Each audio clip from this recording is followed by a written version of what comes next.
So the world is getting more embroiled in wars. Militaries across the world are in fact stepping up their preparedness. At this juncture, a pretty big issue within the British military has come to the fore. Now, according to the United Kingdom's Ministry of Defence, 175 Royal Navy crew members tested positive for drug abuse over a period of 7 years from 2017 till 2024.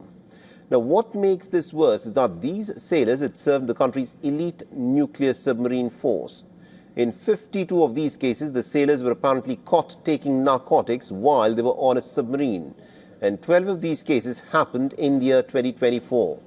The banned substance for which the sailors tested positive included stuff such as cocaine, cannabis, ecstasy and steroids. Some also apparently tested positive for stuff such as benzodiazepine, a drug for treating anxiety and insomnia. The UK's Ministry of Defence has in fact highlighted its zero-tolerance policy towards drug abuse. And according to reports, most of those who've been caught had been fired, while a small number of personnel were spared punishment for lacking awareness about the banned substances. At the same time, the Defence Ministry has stressed that no drugs had been found in any search of a submarine in the past 7 years. And this has now raised security concerns, as some of them who failed drug tests were deployed on UK's 4 Vanguard-class submarines, each worth around 7.9 billion American dollars.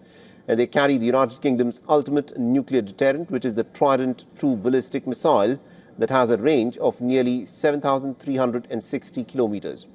Reports suggest that the sailors serving on these vessels are now facing increasing pressure with longer stints at sea. For instance, one Vanguard submarine reportedly spent about 204 days underwater last year.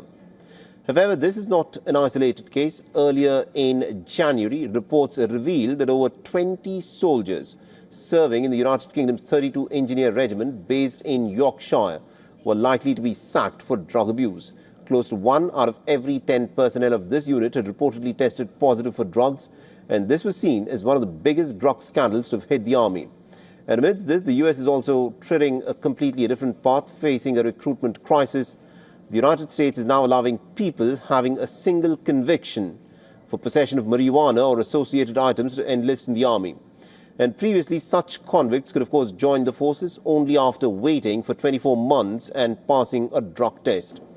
While the United Kingdom's military claims to have a multi-pronged approach to deal with substance abuse, which includes educating soldiers and regular testing, the latest scandal, drug abuse revelation, indicates that a lot more needs to be done.